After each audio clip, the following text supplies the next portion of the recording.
Hey, Mr. Black's Movie Reviews. I just seen your top 10 horror movies list, and I really do love your list. And what I wanted to do was, I wanted to do a video response to your video. This is the first time I probably ever did a video response to one of your videos. I do watch your videos, and back there you will see I have a few movies and a few books, because it's Halloween, and I really want to embrace this day, because it's a holiday for fun, and I really wanted to, show you, since you did your top 10, I wanted to show you a few movies I own, when I think about them, and a few horror movies I really like. So I'm going to start off with showing with you a few books, a book here, a few books. Now, I only have, the only the only scary books I have are by Stephen King. I have another one, but it's not on the list. I have Stephen King's The Shining. It was a revived version, and it had a new intro to it by Stephen King. He wrote a little intro to it, and I have, if you could see this, Stephen King's Nightmares and Dreamscapes, and right on top, the little tippy top, is Salem's Lot. I didn't see the movie, and I really didn't get to read the book, and I really need to get to reading the book. I did read some of it, and I think that, I can't really review it since I really didn't read it, but I can review my movies. Let me move this one. Alright, this is Stephen King's Nightmares and Dreamscape. As you know, this is a really good book. I really did try to start it, but with me with big books is, I really need the time to start it. So one day I'm going to read this whole book, and I'm going to take a whole day just to read as much as I can, and then I know it's going to take me at least 2 days and read the rest that I can. Alright, one movie that you said was Halloween, and you said that it may have been the inspiration for many other horror slasher movies. You gotta start with the originals, man. Alright. Halloween did probably inspire a whole lot of other horror movies, but you gotta think about an original one that really did inspire Halloween, and you probably know what's coming up. That's Black Christmas. That's the original Black Christmas. Black Christmas was made in 1974. See, I gotta, remember this. 1974, I was correct. Woo! It was made in 1974, and it was by director, I knew the director in my head, like, forever. Bob Clark. And he did A Christmas Story, which I find kind of weird. Christmas Story is a little comedy family movie, and Black Christmas is this horror movie where people are getting murdered. Bob Clark didn't really have a lot of gore in this movie, and he really did put a good storyline to it. And the thing is, here it is. See, I'm getting really, tongue-tied. He added a story to it. So when you're thinking about the killer, who's the killer? Is he just some insane man? Is it, the main character's boyfriend? Who is the killer? We don't know until we find out at the end, And I would tell you how the ending ends, but I really think this is a really great movie. And I think that the remake, which I own, really did take a lot from this movie. Like, it gave it a backstory, which we really didn't need, because the killer should have stayed, shouldn't have had a backstory. So we really don't need to know the killer's life. Like a Halloween, the original Halloween. We don't need a backstory. We didn't know that Michael Myers was, Laurie's brother. And that made it great. It was like, this is some killer out of nowhere who is stalking this one person. We don't know why. Why is he stalking this one person? What's going on here? That really made everything fall through. My next movie is a crappy movie, which I got for Christmas, and it was Alone in the Dark. Oh, I got it for my birthday, or Christmas, or whatever. Crappy movie, don't buy it, don't see it. I hated it, alright? I don't really need to talk about Alone in the Dark. This night, do you consider it a scary movie, or do you consider it a comedy? No, you won't even consider it a comedy. I mean, a comedy is where you laugh. This just annoys you. It annoyed me. If it doesn't annoy you, it annoys me. Alright, the next one is the supposed to be really scary movie, which didn't scare me, and that's The Exorcist. I wasn't annoyed by it, I wasn't scared by it, and it wasn't hard for me to sit through or lay in bed through because I fell asleep.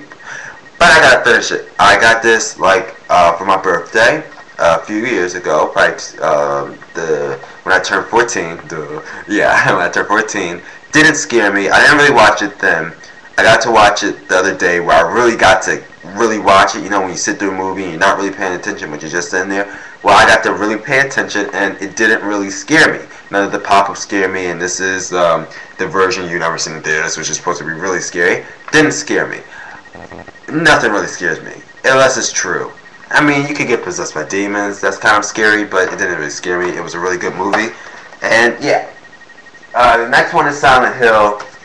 This movie is a movie that is kind of like, can I sit through it all? Like, alright. I sat and I was using the computer. I didn't really pay attention to it, and I do really want to watch it. Every time I tried to watch it, I usually forgot. But I did try to watch it once, and then I was like, alright, I don't want to watch it no more until it got really interesting, and I was like, alright.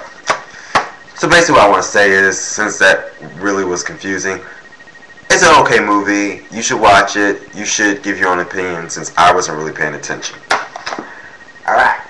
The next movie is an classic, and you may know the remake that was remade in 2004. This was made in 1970. Doesn't give me a date because I forget. 1979, and that's When a Stranger Calls. It doesn't really base on her until like the beginning and the end. It really does give a backstory on the killer.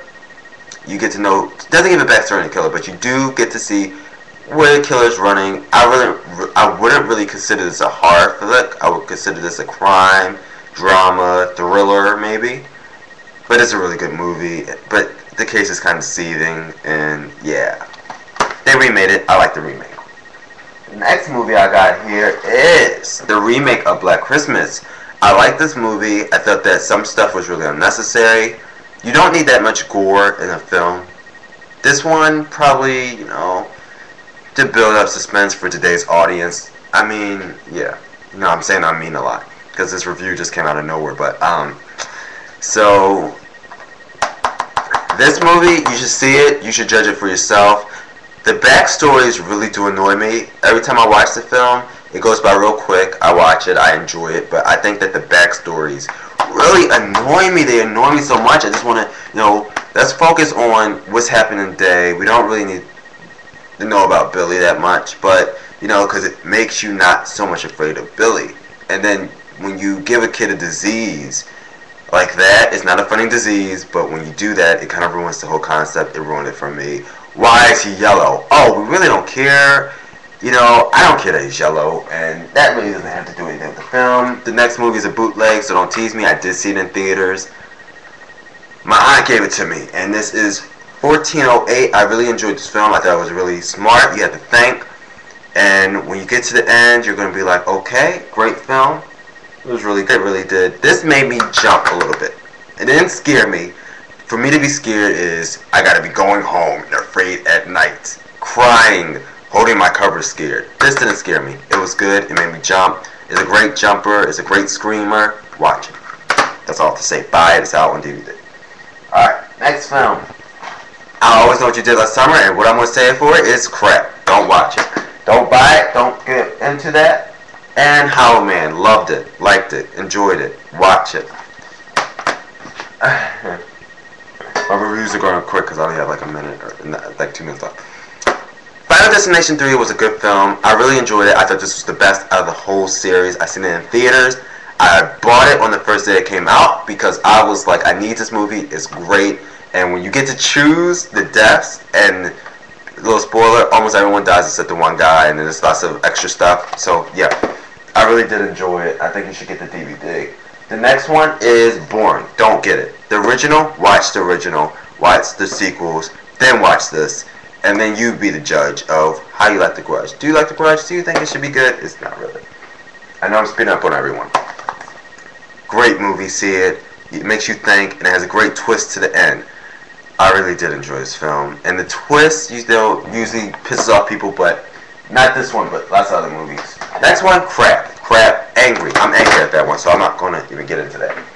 Not even getting into that. Amityville Horror, I love the first one was okay. The second one was, I liked it. The third one I didn't really watch because it was rated PG, and me and PG movies don't get along, and that was good. That's all I have to say. So, bye.